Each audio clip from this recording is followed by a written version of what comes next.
Que mon Père céleste puisse vous bénir, à chacun d'entre vous, que ça soit dans cette matinée, cette soirée, en cette journée, dans tous les lieux du monde. Car les frères et sœurs m'ont écrit, des frères et sœurs du Japon m'écrivent et me disent que eux, là-bas, à 4 heures du matin, ils sont en train de regarder l'enseignement. Que la gloire soit pour le Seigneur. Que les frères et sœurs profitent de la parole de Dieu, ils profitent des promesses et des merveilles de Dieu. Il est très beau de pouvoir toujours réfléchir, d'être toujours en train de méditer en notre Dieu, en notre Créateur, notre Maître. C'est pour cela qu'il nous a créés, qu'il nous a fait. Il dit qu'il a créé l'homme pour la louange et l'honneur, la gloire de son nom. Cependant, l'homme, lui, s'honore lui-même et oublie Dieu. Tandis que nous, Dieu nous a donné cette opportunité de connaître son chemin, de connaître son nom.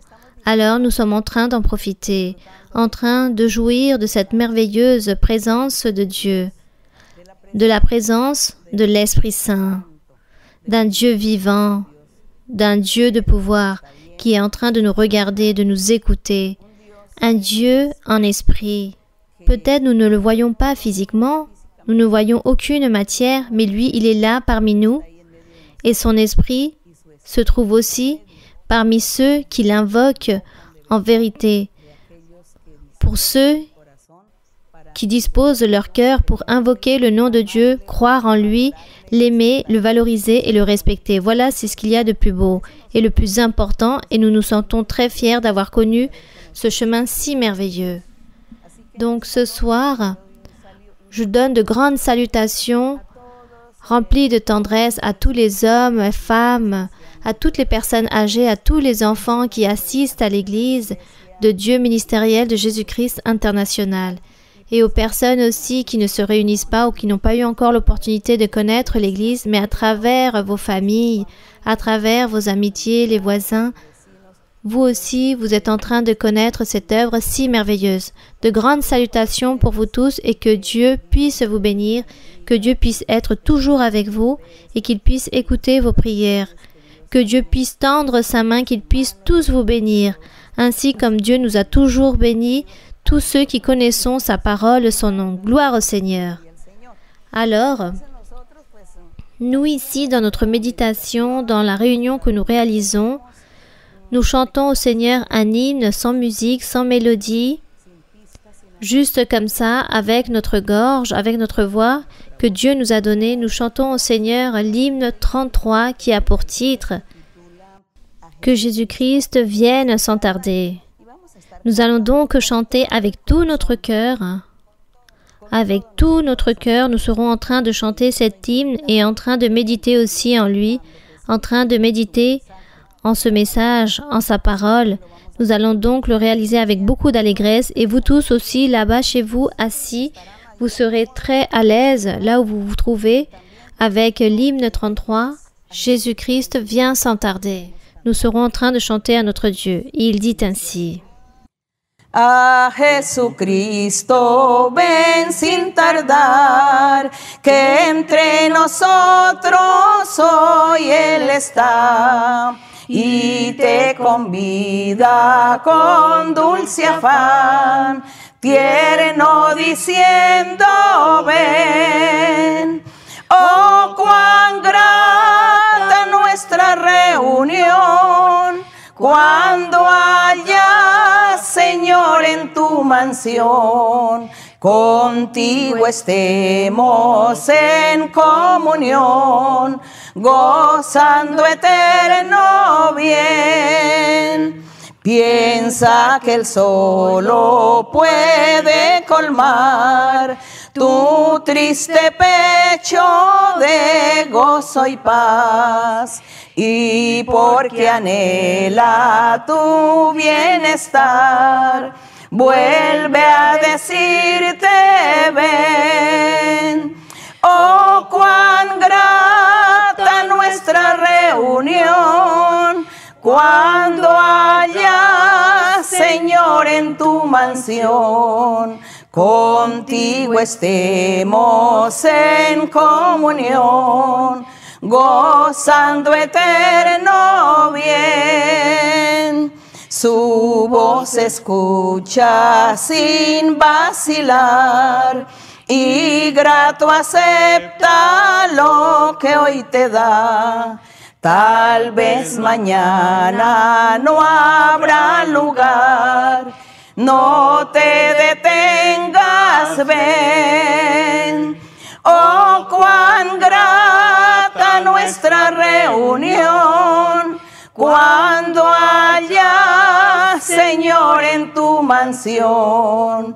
Contigo estemos en comunión, gozando eterno bien. Que l'honneur et la gloire soient pour notre Dieu.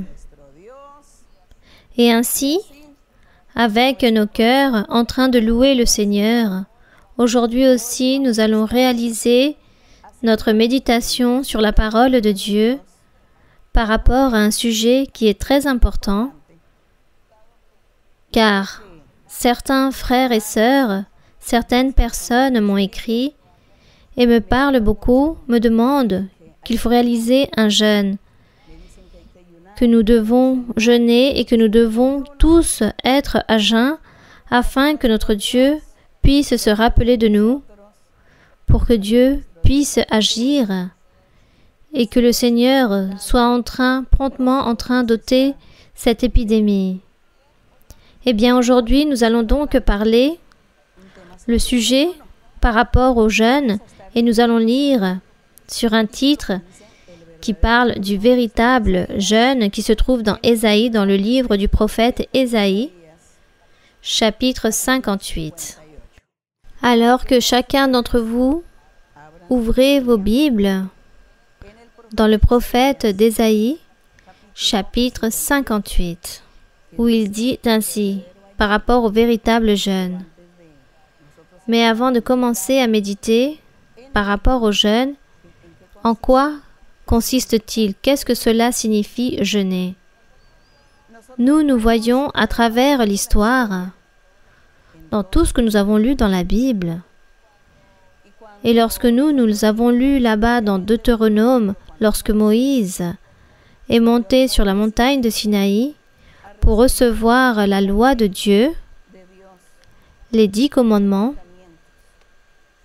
il dit que la Bible dit que Moïse a reçu les 10 commandements et qu'il a lu cela au peuple. Et bon, le Seigneur en train de se manifester sur la montagne de Sinaï de manière si spectaculaire car la gloire de Dieu est descendue et le Seigneur a donné ses lois à Moïse. Mais la Bible nous raconte que Moïse était là-bas sur la montagne de Sinaï 40 jours et 40 nuits, en train de parler avec Dieu. Et pendant qu'il était là-bas en train de parler avec Dieu, le peuple s'est désespéré, s'est affligé. Le peuple pensait que peut-être Moïse était mort là-bas sur la montagne de Sinaï et ils ont exigé à Aaron, au sacrificateur Aaron, ils lui ont exigé, pratiquement ils l'ont obligé qu'il puisse leur faire une statue, un idole, un dieu. Et celui-ci envoya donc à réaliser un veau d'or. Et tout le peuple, lorsqu'ils ont réalisé ce veau d'or, Aaron dit au peuple, « Regardez, celui-ci est le Dieu, voilà ce que vous attendiez, ce que vous demandez, un Dieu, le voici ce veau. Alors, adorez-le, maintenant il s'agit de votre Dieu. » Et la Bible raconte que tout le peuple a commencé à vénérer, à idolâtrer, à honorer cette statue, à invoquer son nom, comme si celui-ci était notre Dieu. Et le Seigneur s'est tellement irrité qu'il a dit à Moïse, « Retourne vers le peuple et regarde ce que eux, ils sont en train de réaliser. » Lorsque Moïse descend de cette montagne et voit que le peuple s'était donné à cette idolâtrie à travers ce veau, l'histoire raconte que Moïse avait brisé les tables sur les 10 commandements que Dieu lui avait donnés. C'était écrit ces commandements sur des tables de pierre, que lui, il a rompu ces tables, car il était très en colère de voir le peuple en train de s'adonner à l'idolâtrie, car en effet le peuple n'avait pas toléré ou supporté le retour tardif de Moïse, n'avait pas su attendre Moïse, et Moïse était si attristé, mais le Seigneur encore plus ce qu'il a dit, je vais tous les détruire. Ainsi a dit le Seigneur à Moïse, qu'il allait détruire tout le peuple. Et Moïse donc, il dit qu'il est parti réaliser un jeûne et que de nouveau il s'est prosterné devant Dieu. Il est monté à nouveau sur la montagne de Sinaï et qu'il a duré 40 jours et 40 nuits et que celui-ci n'a pas mangé de pain ni a bu de l'eau durant ces 40 jours et ces 40 nuits. Là, nous voyons une manière de réaliser un jeûne, celui de Moïse, pour sensibiliser le cœur de notre Dieu, et que Dieu puisse se remplir de miséricorde et qu'il ne puisse détruire ou terminer avec le peuple d'Israël. Et c'est de cette façon que nous comprenons par rapport à un jeûne, c'est s'abstenir de quelque chose, s'abstenir ici de manger durant toute la journée. Moïse dit, durant 40 jours et 40 nuits, il n'a pas mangé et qu'il n'avait pas bu. Mais réellement, il n'y a que lui qui a pu réaliser toutes ces choses, car je pense qu'aucun être humain ne peut être capable de s'abstenir de manger durant 40 jours et 40 nuits. Juste avec l'aide de Dieu, nous pouvons le réaliser. Moïse était rempli de Dieu, et c'est pour cela qu'il a réussi à réaliser ce sacrifice, car lui, ce qu'il a fait, c'est sacrifier sa chair, s'abstenir de manger, car c'est le sacrifice maximum que lui il était en train de réaliser pour sensibiliser notre Dieu, en train de convaincre Dieu qu'il ne puisse détruire le peuple. Et de cette façon, nous lisons que dans la Bible, nous lisons beaucoup de passages, beaucoup de livres dans Juges, dans Samuel, dans l'histoire de David, des rois, que lorsque le peuple avait un problème ou une difficulté, une tribulation très grande, et que eux, ils voulaient convaincre le Seigneur, alors l'histoire raconte qu'ils essayaient de s'humilier en réalisant un jeûne, en s'abstenant de manger et de boire, afin que Dieu puisse se remplir de miséricorde, écouter leurs prières, leurs plaidoiries, et que Dieu puisse réaliser et voir qu'est-ce qu'ils avaient besoin et ainsi agir. Tout cela, nous le voyons dans l'Ancien Testament sur cette façon, disons, des personnages ou du peuple d'Israël, une manière de convaincre Dieu en sacrifiant leur chair, leur corps, en s'abstenant de manger et de boire. Mais nous pouvons voir aussi que cela, c'était juste durant toute la journée qu'il ne fallait pas manger. Les années sont passées, les générations sont passées. L'évangile de notre Seigneur Jésus-Christ vint, et ensuite, après le Seigneur Jésus-Christ, lui, on l'a critiqué car lui, il ne jeûnait pas, ses disciples non plus, et le Seigneur a donné un enseignement par rapport au jeûne. Et lui, il a donné une manière différente de penser par rapport à qu'est-ce que le véritable jeûne. Mais nous, aujourd'hui, nous allons donc lire ici dans Ésaïe 58, qu'est-ce qui est compatible avec ce que le Seigneur Jésus-Christ a enseigné par rapport au vrai jeûne. Et nous voyons aussi aujourd'hui qu'il existe beaucoup de personnes, après le Seigneur Jésus, après de 2000 ans jusqu'à aujourd'hui. Nous voyons qu'il existe beaucoup de personnes qui réalisent des jeûnes ou qui le réalisent d'une différente façon. Il y a des personnes qui réalisent le jeûne, mais juste au niveau du petit déjeuner. D'autres disent non, je vais juste jeûner au niveau de mon déjeuner. Et d'autres disent non, je vais jeûner juste le dîner. Et d'autres disent non, moi, je vais jeûner durant toute la journée. Je ne vais pas manger un seul morceau de nourriture, mais toute la nuit, je ne vais faire que manger. Alors les personnes commencent à manger durant toute la nuit, ne cessent de manger, se rassasient et le lendemain ne mangent plus.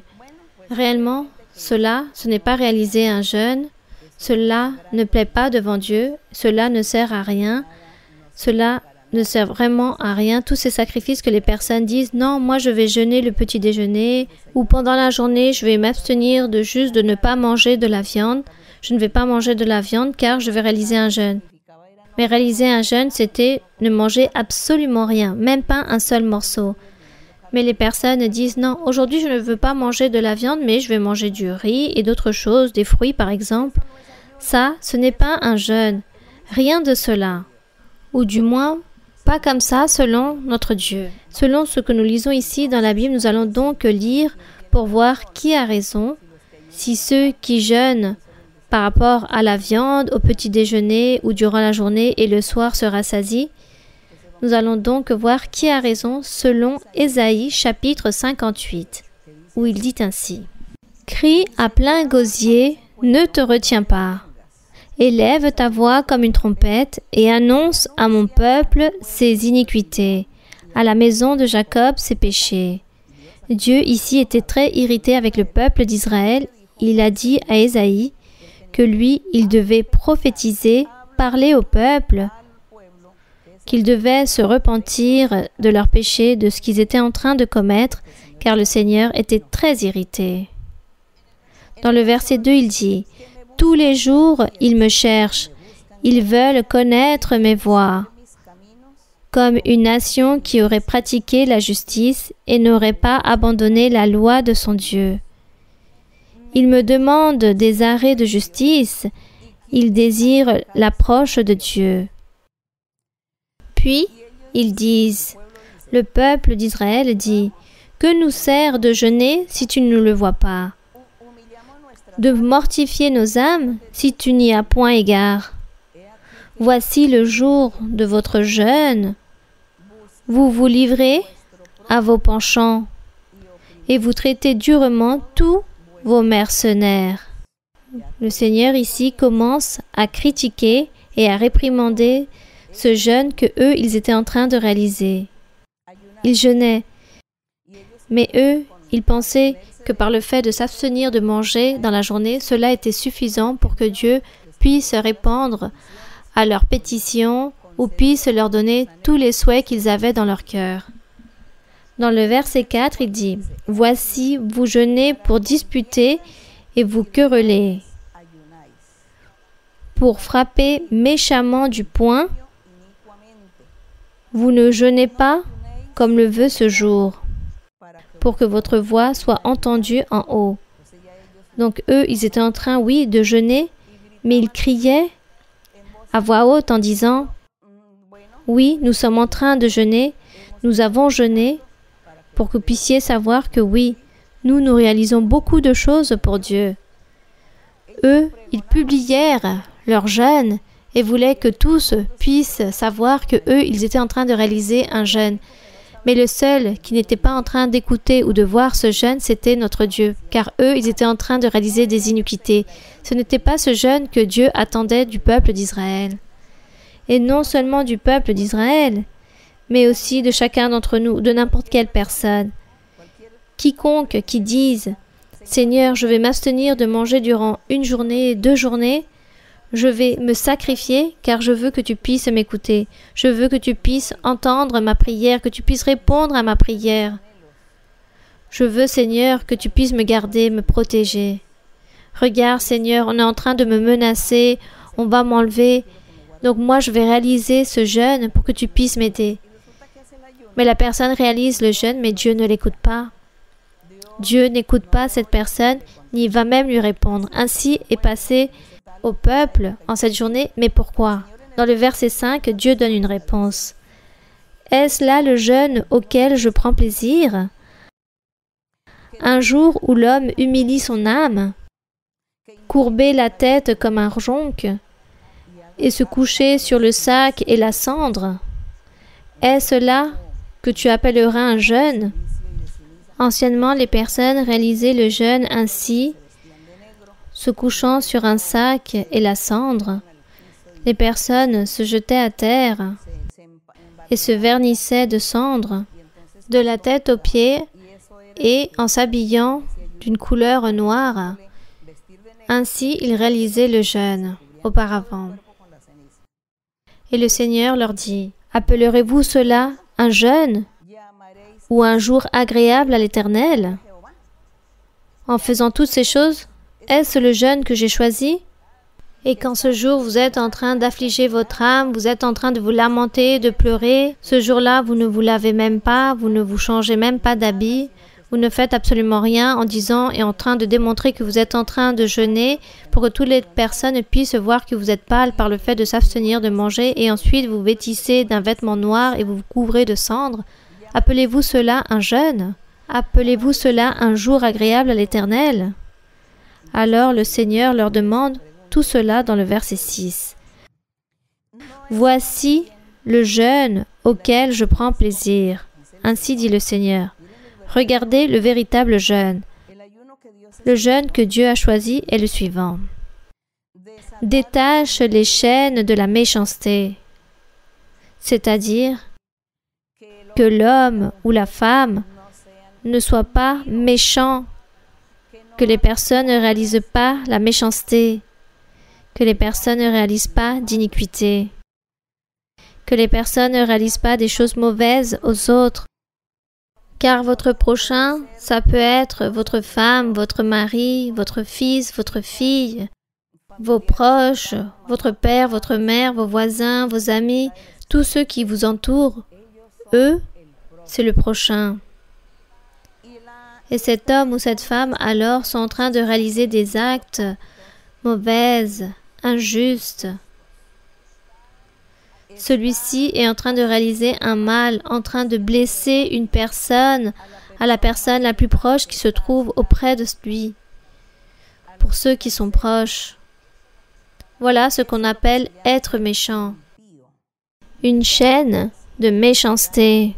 Il dit ici, le jeûne, lequel je prends plaisir, détache des chaînes de la méchanceté, que l'homme et la femme ne soient pas méchants, ne soient pas injustes, que ces derniers ne pratiquent pas la méchanceté, qu'ils ne réalisent pas d'iniquité, et beaucoup moins en train de faire cela aux prochains, aux autres personnes, à leurs semblables.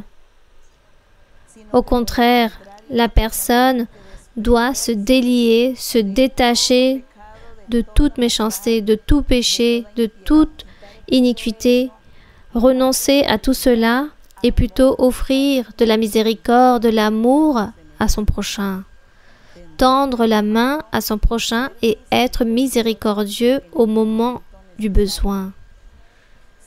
Être responsable dans la vie organisée, accomplir avec vos propres devoirs par rapport à vos familles, vos enfants, travailler pour pouvoir apporter la nourriture chez soi, pour pouvoir apporter l'argent nécessaire pour les choses suffisantes pour survivre dans le foyer par rapport à sa famille. Voilà ce que signifie se détacher des chaînes de la méchanceté, ne pas être paresseux, ne pas être injuste, ne pas être menteur, ne pas tromper, ne pas réaliser des tromperies ou être des personnes malfaisantes qui veulent voler les autres, qui veulent mentir et réaliser des choses mauvaises aux autres. Tout cela, c'est la chaîne de la méchanceté. Et le Seigneur dit, « Ainsi est le jeûne que j'ai choisi, lequel je prends plaisir que l'homme et la femme puissent se détacher de toutes ces choses mauvaises. » Ensuite, il dit, « Dénoue les liens de la servitude. » Dénouer les liens de la servitude. Ne pas être humiliant, arrogant, orgueilleux, ne pas humilier les autres, ne pas mettre sous la servitude les autres, ne pas traiter de façon mauvaise les autres ou de mépriser les autres êtres,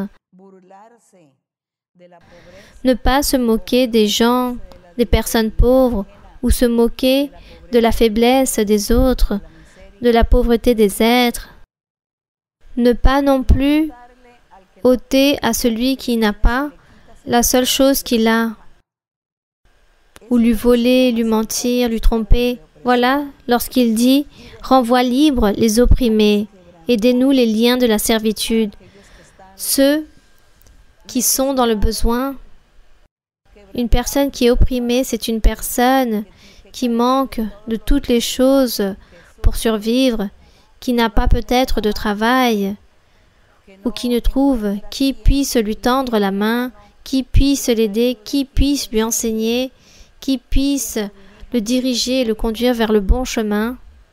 Et si cette personne a une certaine nécessité, alors cette personne va aller contre l'autre pour pouvoir donc l'humilier, va donc blesser cette personne et lui réalise encore plus de méchanceté de ce que la personne vit et souffre.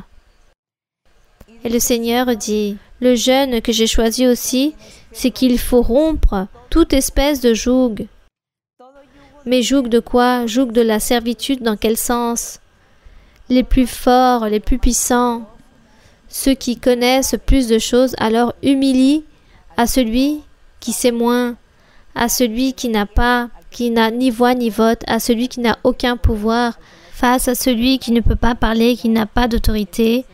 Alors la personne vient, celui qui sait et qui connaît et qui gouverne et qui a plus d'autorité, de pouvoir, humilie pour aller contre ces faibles, pour profiter de ces personnes impuissantes. Donc voilà ce que le Seigneur ici était en train de parler de la manière d'agir envers les autres.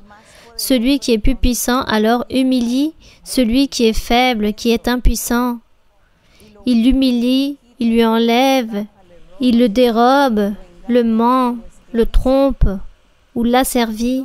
Alors tout cela, le Seigneur, il voulait que les hommes puissent réaliser les choses droites et justes, qu'ils puissent être justes, qu'ils puissent réaliser les choses droites dans leur vie quotidienne. Combien de fois les personnes, on leur vole le pain, le soutien, la nourriture, des charges très forcées leur sont établies et ne perçoivent aucun salaire.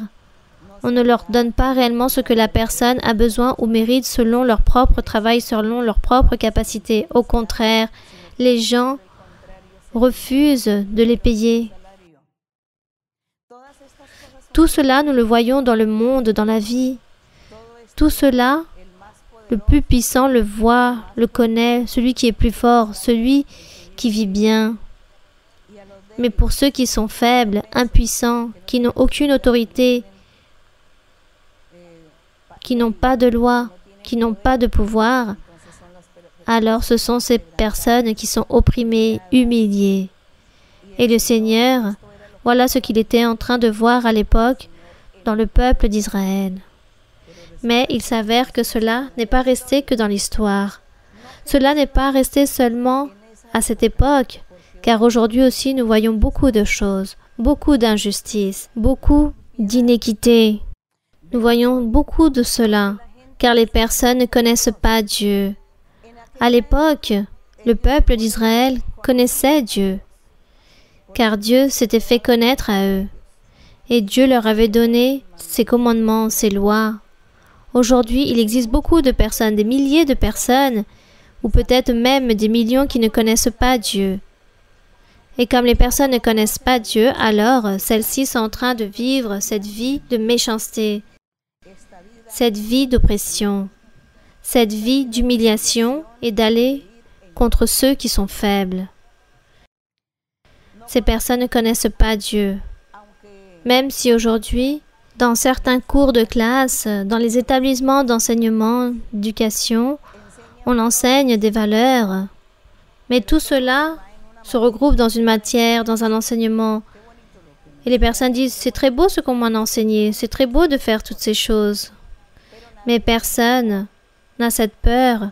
Comme les personnes ne connaissent pas Dieu, alors peu leur importe changer ou réaliser les choses de manière correcte.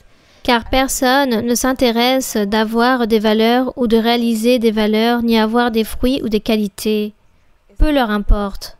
Chacun cherche leurs propres choses et comme dit ce dicton, à qui plus?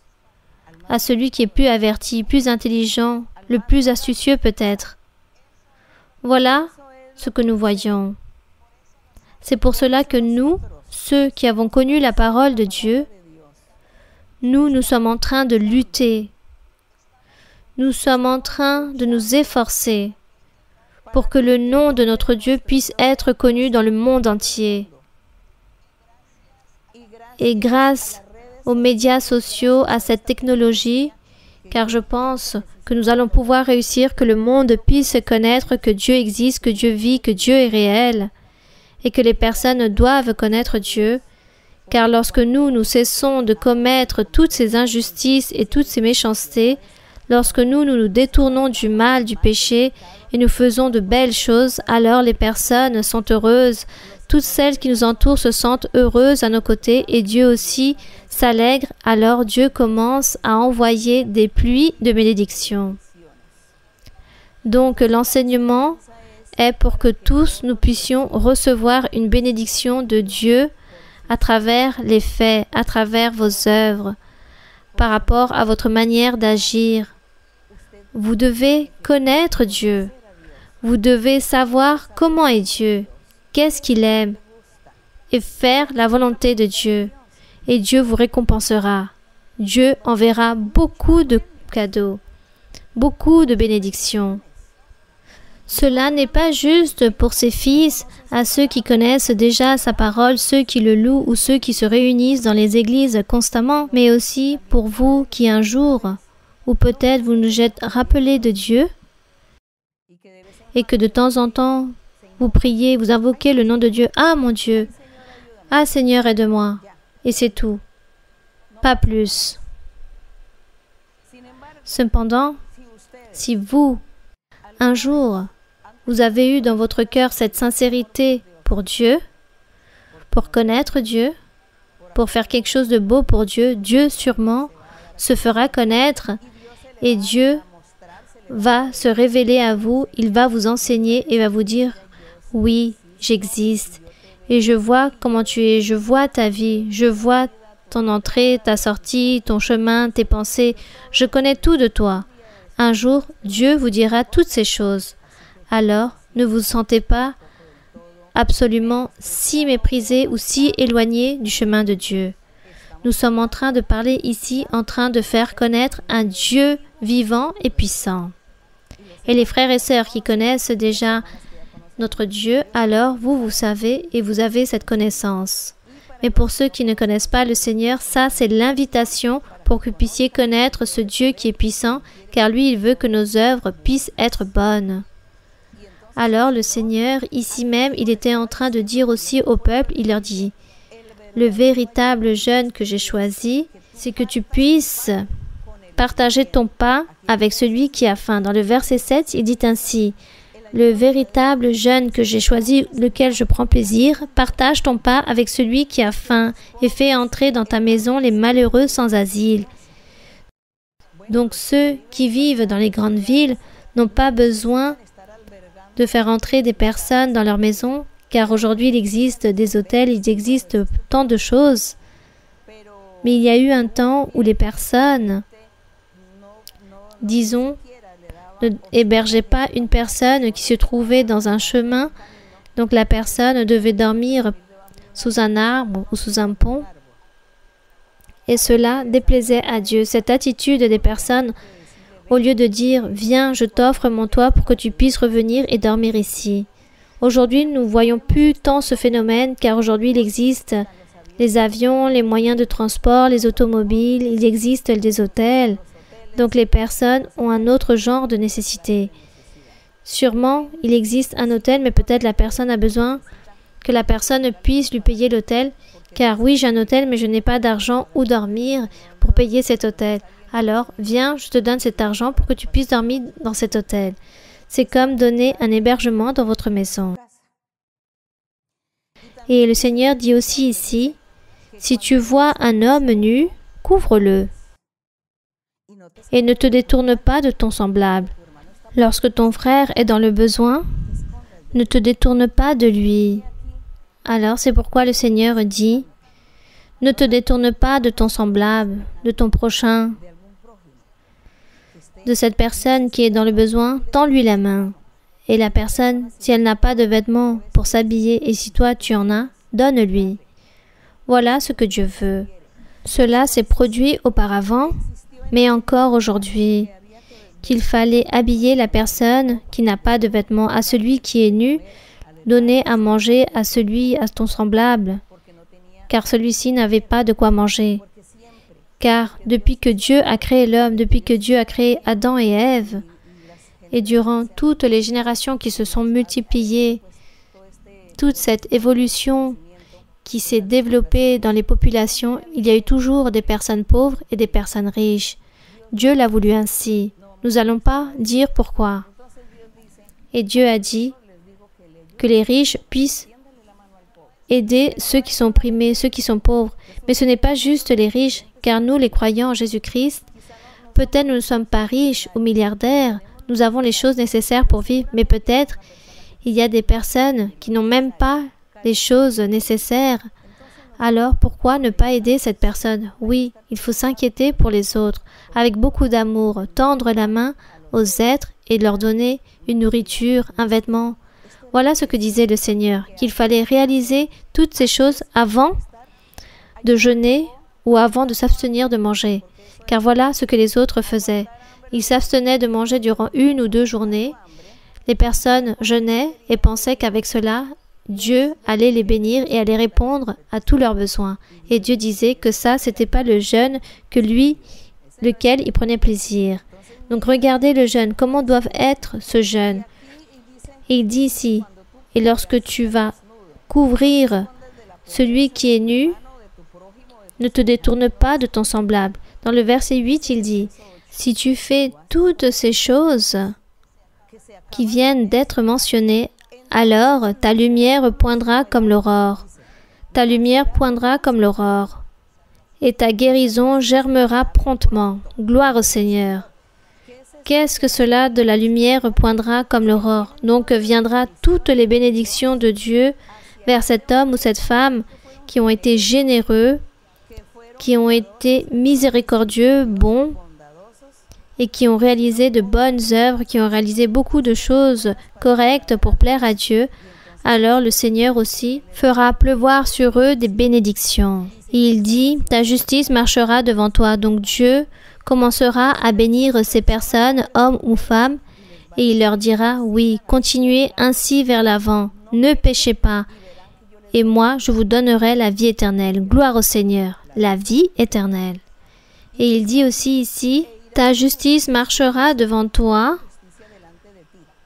La justice de cet homme ou de cette femme qui ont réalisé de bonnes choses, des choses merveilleuses. Ta justice marchera devant toi et la gloire de l'Éternel, la gloire de Dieu, ou parfois il est écrit Jéhovah, il s'agit d'un mot hébraïque. C'est un mot pour nommer notre Dieu en hébreu. C'est de même que dire Dieu ou l'Éternel en français. Donc la gloire de l'Éternel t'accompagnera. Car Dieu, donc, sera avec ces hommes et ces femmes qui ont fait les bonnes choses. Voilà ce que Dieu veut. Et ça, c'est le véritable jeûne. C'est celui-ci qui plaît à Dieu. Avoir un cœur pur, c'est-à-dire ne pas pécher, avoir les mains innocentes, ne pas commettre de péché, et faire toutes ces choses bonnes. Le Seigneur dit que ça, c'est le vrai jeûne. C'est le jeûne que lui, il accepte, lequel il prend plaisir, lequel il donne une réponse immédiate. Et dans le verset 9, il dit, « Alors, après que tu reçoives toutes ces bénédictions de Dieu, que le Seigneur donne toutes ces bénédictions à toutes ces personnes, il dit, « Alors, tu appelleras et l'Éternel répondra. » Ou il écoutera, ton Dieu t'écoutera. Tout cela est vraiment merveilleux. Quel prodige et quel privilège nous voyons ici. Il s'agit donc des privilèges que nous avons, que Dieu est en train de nous offrir tous ces privilèges, que nous puissions invoquer le nom de notre Dieu, qu'il puisse nous écouter. Gloire à Dieu, tout cela est vraiment merveilleux. C'est une grande fierté. Il s'agit de quelque chose que nous devons toujours remercier notre Dieu, garder tout cela dans notre cœur, être toujours attentifs, que nous n'oublions jamais qu'en faisant les bonnes choses, ne pas offenser Dieu, ne pas nous détourner du mal, et de cette façon nous invoquons le nom de Dieu, Dieu nous écoute. Il est donc pas nécessaire de s'abstenir de manger durant une journée, nous n'avons pas besoin de cela, de cesser de manger durant une journée pour que Dieu puisse nous écouter. Car il est écrit, tu appelleras et l'Éternel répondra. Tu crieras et il dira, Dieu dira, me voici. Merci Seigneur, et cela est vrai. Cela est tout à fait vrai. Il dit, tu crieras et Dieu dira, me voici. Si tu éloignes du milieu de toi le joug, les gestes menaçants et les discours injurieux, Et si tu donnes ta propre subsistance à celui qui a faim et tu rassasies l'âme indigente, ta lumière se lèvera. Je répète à nouveau. Ta lumière se lèvera sur l'obscurité et tes ténèbres, ton ignorance, ton insureté. Il dit qu'ils seront comme le midi, c'est-à-dire Dieu vous ôtera toutes ces choses, toutes ces ignorances, toutes ces ténèbres dans lesquelles vous avez vécu auparavant sans connaître Dieu, sans savoir de Dieu, sans savoir comment Dieu agit. Regardez que Dieu est en train de se faire connaître. Ici, Dieu est en train de se faire connaître. Ça, c'est la manière de connaître un Dieu qui vit, un Dieu qui existe. On remercie le Seigneur pour tout cela. Et je répète à nouveau ce verset car cela me paraît si merveilleux. Ce verset dit, si tu donnes ta propre subsistance à celui qui a faim et tu rassasies l'âme indigente, ta lumière se lèvera sur l'obscurité et tes ténèbres seront comme le midi. Tu ne seras plus ignorant, tu connaîtras Dieu, Dieu sera avec toi. Tu prieras et Dieu te répondra. Tes ténèbres seront comme le midi. Il n'y a pas d'obscurité, car à midi, le soleil brille. Donc nous sommes là en train de profiter de la main de Dieu, de la bénédiction de Dieu, de la présence de Dieu se trouve là avec nous. Il ne va pas nous laisser seuls, il ne va pas nous abandonner, il ne va pas nous laisser dans la souffrance. Dieu est là et sera toujours là en train de nous écouter. Ça, c'est le véritable jeûne. Dans le verset 11, il dit, « L'Éternel sera toujours ton guide. Il rassasiera ton âme dans les lieux arides. » Les lieux arides, ce sont des moments lorsqu'il ne pleut plus, et lorsqu'il ne pleut plus, il n'y a plus de nourriture, car les fruits ne peuvent fleurir, il n'y a plus d'eau, il y a de la sécheresse, donc on parle de lieux arides.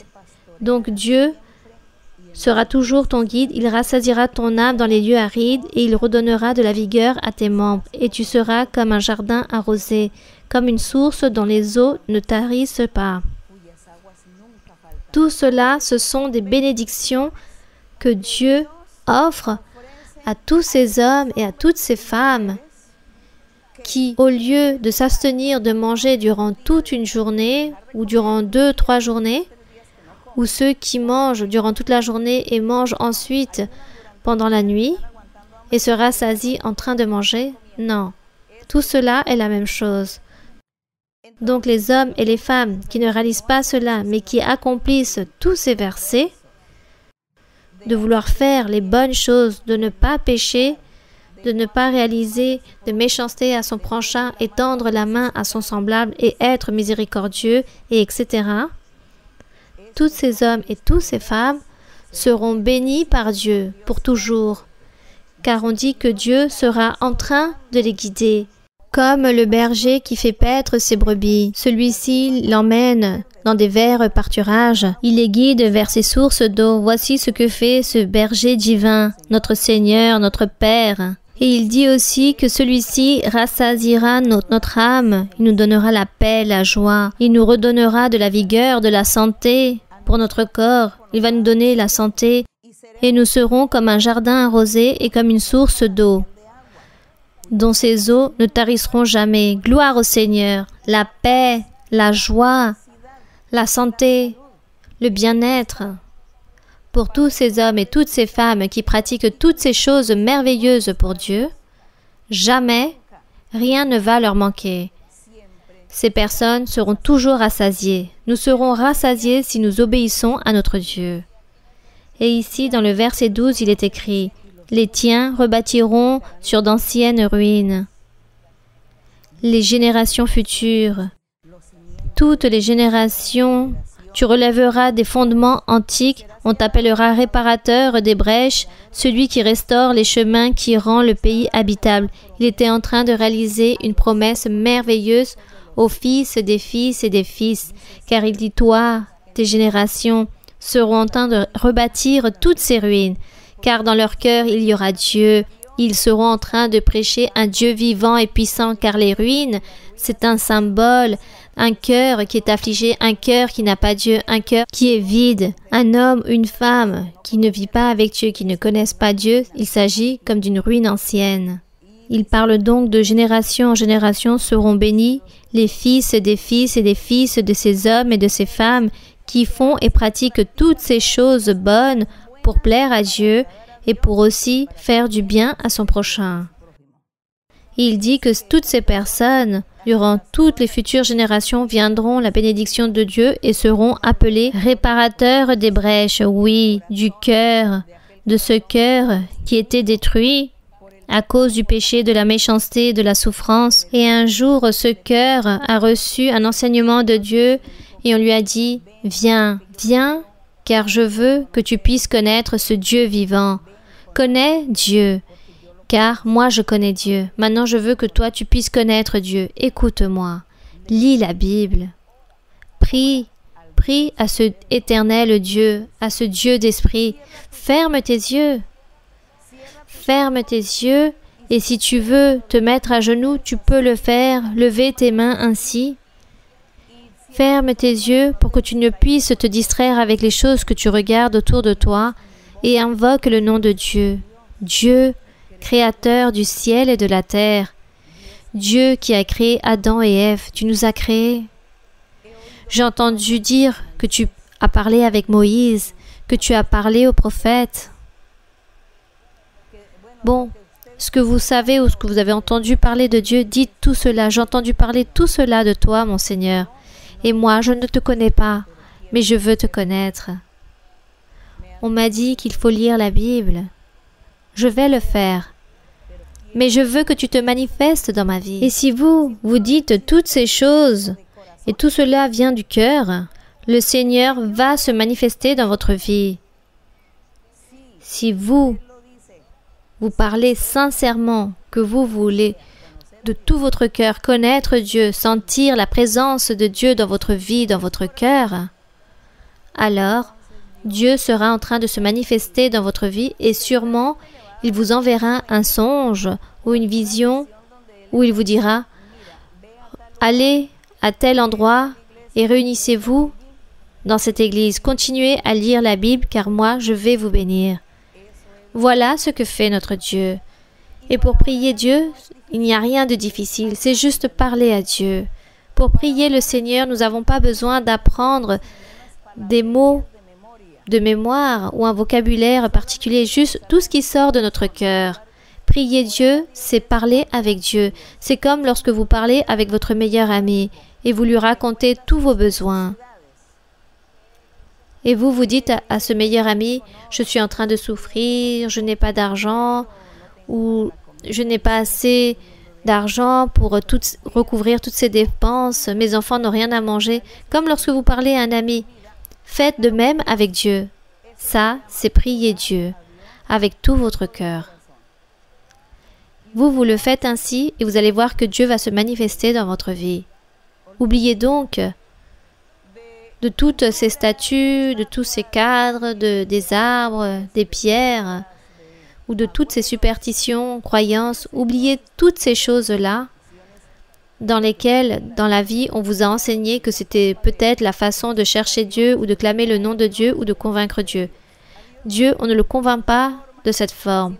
Moi, je suis en train de vous enseigner, fermez vos yeux et parlez à Dieu. Et vous allez voir que Dieu va se manifester dans votre vie si vous le faites avec sincérité. Car si vous le faites juste pour vous moquer de manière insensée, alors Dieu jamais ne va se manifester dans votre vie. Au contraire, il vous châtiera. Alors, il faut être très respectueux avec notre Dieu.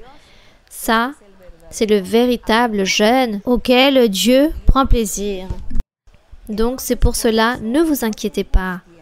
Mes frères et sœurs, tous ceux qui connaissent déjà la parole de Dieu, la doctrine du Seigneur, ne soyez pas affligés si vous ne pouvez pas réaliser un jeûne, car parfois la santé, on ne peut pas jeûner. Peut-être dans un ancien temps, les personnes le faisaient, car auparavant, la nourriture était plus équilibrée, elle était plus saine, elle était plus salubre, les personnes ne tombaient pas malades, il n'existait pas autant de maladies.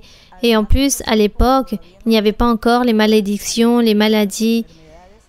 car le Seigneur a envoyé ici des maladies pour les personnes qui étaient en train de pécher au fur et à mesure que toutes les générations passaient. Mais toutes ces maladies sont venues à nos corps, mais nous ne pouvons plus même passer une journée sans manger, ou sinon, ça y est, nous nous sommes remplis de diabète, ou on a eu des vertiges, ou n'importe quelle autre chose, car le corps, maintenant, vit sans cette vitamine, sans cette force, comme l'ont vécu antérieurement les ancêtres. Eux, vraiment, ils ont profité d'une bonne alimentation. Ne vous inquiétez pas, mes frères et sœurs, si vous ne pouvez pas réaliser de jeûne, ne vous sentez pas mal, car Dieu, ce qu'il va voir, c'est votre cœur, votre sincérité. Et que vous puissiez renoncer à tout ce qu'on appelle péché. Oui, détournez-vous de toutes ces choses, des rancunes, des malices, des mensonges, des vengeances, des orgueils, des tromperies, car parfois les personnes sont très mauvaises, sont remplies de tellement de choses mauvaises, de méchanceté dans leur cœur, d'ambition, de convoitise, et tout cela fait que Dieu s'éloigne des personnes. Alors, mes très chers frères et très chères sœurs, essayez de vivre bien devant le Seigneur et être sincères avec notre Dieu. Faire et réaliser de bonnes œuvres dans tout ce que nous pouvons faire le bien, faisons-le. Et vous allez voir comment Dieu nous donnera des bénédictions et Dieu sera très heureux avec nous. Ça, c'est par rapport au jeûne lequel Dieu a pris plaisir. Mais les personnes pensaient qu'il était beaucoup plus facile de s'abstenir de manger durant toute une journée et ainsi réaliser des impudicités ou en train de dérober ou tromper les autres. Les personnes pensaient que cela était plus simple. Non, moi je vais commettre des adultères, je vais réaliser des impudicités, je vais dérober les autres, je vais tromper mes voisins, je vais leur mentir, je vais réaliser des convoitises. Mais à côté, je vais réaliser un jeûne, je vais m'abstenir de manger et peut-être le jour suivant également et Dieu me pardonnera. Oubliez que Dieu va penser ainsi. Dieu ne regarde pas toutes ces choses de s'abstenir de manger ou pas. Lui, ce qu'il regarde, c'est les fruits, les actions, les bonnes œuvres. Voilà ce que Dieu veut. Que nous puissions avoir des valeurs, que nous puissions les accomplir, que nous puissions avoir et donner ces fruits. Faisons le bien et vous allez voir que cela est beaucoup mieux que d'aller de s'abstenir de manger. Donc, mes frères et sœurs, ce n'est pas que je suis contre les jeûnes, mais si vous voulez le réaliser et vous vous sentez capable, vous devez tout d'abord réunir toutes ces règles. Alors, examinez-vous. Si vous avez une certaine faiblesse, vaut mieux pas que vous jeûnez. Mais si vous vous sentez parfait, alors réalisez le jeûne. Et peut-être, ce sera encore mieux. Donc, mes frères et sœurs, j'espère que cet enseignement ne soit pas mal interprété, que maintenant les personnes vont dire non, la sœur a interdit les jeûnes, donc tout cela est interdit. Non, je répète à nouveau, ceux qui veulent réaliser un jeûne et se sentent capables et disent être parfaits devant Dieu, alors réalisez ce jeûne. Mais si vous sentez que vous avez encore des erreurs, des fautes devant Dieu et que vous ne réunissez pas toutes ces conditions, vaut mieux éviter de faire ces choses, car vous pouvez le faire, mais rien ne va vous servir. Dieu ne va pas vous écouter. Et ensuite, n'allez pas vous plaindre. J'ai réalisé un jeûne, mais Dieu ne m'a pas entendu, ne m'a pas écouté. À quoi ça sert? Pourquoi? Parce que nous faisons les choses de manière incorrecte. Tout d'abord, soyons un jour devant le Seigneur et que l'honneur, la gloire et la louange soient toujours pour notre Dieu. Nous allons donc continuer ici à parler à nos voisins, à nos familles, que les personnes puissent lire la Bible, qu'elles puissent prier avec nous. Si dans votre foyer, vous avez des personnes qui sont malades, un familier qui est malade ou qui ne va pas à l'église, car je sais qu'il existe beaucoup de frères et sœurs qui vont à l'église, mais leurs familiers ne vont pas à l'église, mais ils sont tous là-bas en train de vivre dans le même foyer en ce moment, à cause du sujet du confinement. Alors, mes frères et sœurs, vous pouvez leur imposer les mains à celui qui est proche, à votre familier, si lui, il le désire. S'ils sont malades ou qu'ils en ont besoin, ou parce qu'il existe beaucoup de personnes, disons, qui sont tombées malades à cause de tous ces problèmes, ils se sentent affligés, inquiets, alors si vous leur dites, voulez-vous que j'impose les mains et je prie pour vous, pour que Dieu puisse vous délivrer, vous libérer, vous consoler, je peux le faire. Et vous pouvez le faire pour l'instant. Priez tous les uns les autres, chantez au Seigneur des cantiques et écoutez les enseignements, tout avec sagesse, avec prudence, en train de laisser à chacun son espace, n'est-ce pas? Car si vous êtes chez vous et que peut-être vous avez votre famille qui est composée de 6, 5 personnes et vous êtes le seul qui se réunit à l'église, ou peut-être 2 vont à l'église, mais le reste ne vont pas à l'église, alors vous ne pouvez pas toute la journée et toute la soirée avec les hymnes et les cantiques, car cela serait très imprudent de votre part. Faites cela, mais aussi laissez un espace pour les autres personnes pour qu'ils puissent réaliser leur activité. Et s'il y a un malade, imposez-lui les mains pour que Dieu puisse être miséricordieux et puisse guérir votre familier, même s'il ne va pas à l'église. Vous pouvez le faire. Donc maintenant, nous devons donc sortir de quelques règles selon la situation qui nous oblige d'agir ainsi. L'important, c'est qu'il faut faire connaître notre Dieu, il faut continuer à louer notre Dieu, à glorifier notre Dieu et continuer à écouter les enseignements, voir les études bibliques. Il y a beaucoup d'études bibliques des années précédentes, nous pouvons les revoir pour apprendre de Dieu afin que Dieu puisse être content avec nous. Que Dieu vous bénisse et j'espère de tout cœur que toute cette situation et toutes ces choses puissent bientôt finir pour de nouveau nous puissions nous réunir dans nos églises, dans nos assemblées.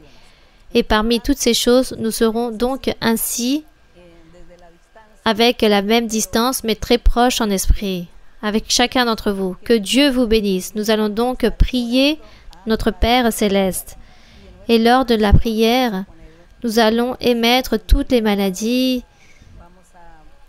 tout genre de maladies. Nous allons prier le Seigneur et demander pour toutes les maladies. Moi, je demande pour toutes les maladies, mais vous, celui qui est malade de la thyroïde, alors vous dites, Seigneur, regarde, j'ai ce problème de la thyroïde, ou l'autre a un problème de rein ou de la tête, les douleurs, d'autres est rempli de sorcellerie, d'envoûtement, que chacun puisse demander au Seigneur par rapport à votre propre situation, car moi, je ne peux pas énumérer toutes les maladies une après l'autre, ou sinon, ça serait incroyable. Alors, nous allons demander à notre Dieu de la miséricorde et que le Seigneur puisse être rempli de miséricorde de toute cette situation que nous sommes en train de vivre. Lui, il le sait. Nous allons donc demander à notre Dieu avec tout notre cœur et nous allons remercier le Seigneur. Père céleste, Dieu éternel, Père de notre Seigneur Jésus-Christ, nous te louons, mon Seigneur, nous te bénissons, nous te donnons l'honneur et la gloire. Grand est mon Seigneur et digne de toute louange. Qui comme toi, notre véritable Dieu? Qui comme toi, mon Seigneur? Tu es notre Dieu qui a créé le ciel et la terre. Tu nous as créés avec ta main toute-puissante. Nous sommes tes créatures. Nous sommes tes fils. Nous sommes ta création. Et en ce moment, mon Seigneur, il existe des milliers de personnes qui sont en train de prier et qui sont devant ta présence. Chacun est en train de demander vis-à-vis de leurs besoins. Chacun demande par rapport à leurs propres nécessités, car il y a des maladies. Il y a beaucoup qui sont malades de diverses maladies. Malades de maladies physiques, du corps, mais il existe aussi des maladies psychiques. Il y en a beaucoup qui sont malades et qui sont perturbés par des mauvais esprits, qui sont tourmentés par des démons à cause de sorcellerie et d'envoûtement, à cause de malédictions. Et pour eux, mon Seigneur, je te demande que tu puisses les regarder avec des yeux de miséricorde et que tu sois, Seigneur, en train de tendre ta main toute puissante, que tu puisses les délivrer, les purifier, que tu puisses leur envoyer de la paix, de la tranquillité à tous ces êtres. Seigneur, tu es puissant et ainsi sont tes promesses, car tu nous as fait des merveilleuses promesses où tu as dit que nous devions prier et que tu serais en train d'écouter la prière. Et que toi, Seigneur, tu serais en train de voir le besoin, la nécessité de chaque personne. Aussi, mon Père Saint, par rapport aux maladies, chacun sera en train d'émettre sa maladie devant toi. Maintenant, Seigneur, nous allons te demander par rapport aux besoins, car il existe beaucoup de nécessités dans tous les aspects. Regarde, Seigneur, le besoin de chaque personne. Certains n'ont pas assez d'argent pour accomplir avec tous leurs compromis. D'autres n'ont pas le vêtement, le toit. D'autres personnes vivent très mal psychiquement car ils se sont remplis d'angoisse à cause de ces mauvais jours que nous sommes en train de vivre. Je te demande, Seigneur, que tu puisses les délivrer, les purifier, tu puisses tendre ta main toute puissante sur la tête de chacun d'entre eux et que tu puisses les libérer, que tu puisses les purifier et que tu puisses ôter toute tromperie, tout piège de l'ennemi, toute souffrance et que tu puisses leur donner la paix, la joie, l'allégresse, la guérison, et que tu puisses réprimander les œuvres du mal. Réprimande, Seigneur, toutes les sorcelleries, tous les envoûtements, tous les mauvais esprits qui tourmentent beaucoup de personnes. Réprimande-les, Seigneur. Libère chacun. Ôte toutes ces maladies, Seigneur, toutes maladies qui sont attachées à leur corps et aide-les, Seigneur. Purifie, libère, Seigneur. Donne-leur la joie, donne-leur l'allégresse dans leur cœur. Enlève la tristesse, l'affliction, l'amertume, mon Seigneur. Tends ta main toute puissante, mon Seigneur, sur chacun d'eux, sur chaque homme, femme, personne âgée ou chaque enfant. Rappelle-toi, Seigneur, de chacun d'entre eux. Tu es notre véritable Dieu. Tu nous connais et tu sais et connais tous nos besoins. Tout ce qu'il y a dans nos cœurs, tu le sais. Je te demande, Seigneur, que tu sois en train d'exaucer chaque vœu. Bénis-les, Seigneur. Père céleste, libère. Oh mon Seigneur, libère et bénis-les. Donne-leur le triomphe et le progrès dans leur vie. Donne-leur la consolation. Montre tes voies à ceux qui ont faim et soif de justice. Faim et soif de connaître ton chemin, mon Seigneur. Tends ta main. Merci, mon Père Saint. Nous te remercions, mon Seigneur, que l'honneur, la gloire et la louange soient toujours pour toi. Éternel Dieu, au nom glorieux de Jésus-Christ, nous te le demandons, que l'honneur et la gloire soient pour toi, mon Seigneur. Merci, Seigneur, nous te louons. Bénis et louange à ton nom. Gloire à mon Seigneur. Nous allons chanter le cantique 166, Dieu est notre protection et notre force. Dios es nuestro amparo, nuestra fortaleza, nuestro pronto auxilio en la tribulación. Aunque se traspasen los montes a la mar, aunque la tierra tiemble, tenemos que cantar. Aunque la tierra tiemble, tenemos que cantar. Dios es nuestro amparo, nuestra fortaleza, nuestro pronto auxilio en la tribulación. Aunque se traspasen los montes a la mar, aunque la tierra tiemble, tenemos que cantar. Aunque la tierra tiemble, tenemos que cantar. Dios es nuestro amparo, nuestra fortaleza, nuestro pronto auxilio en la tribulación. Aunque se traspasen los montes a la mar, aunque la tierra tiemble, tenemos que cantar. Aunque la tierra tiemble, tenemos que cantar. Gloire à mon Seigneur. On remercie notre Dieu. Que mon Seigneur puisse tous vous bénir. Beaucoup de bénédictions pour chacun d'entre vous. Dieu est amour, Dieu est miséricorde et il va vous bénir. Nous remercions le Seigneur. Une bénédiction pour chacun d'entre vous. Je vous aime en le Seigneur.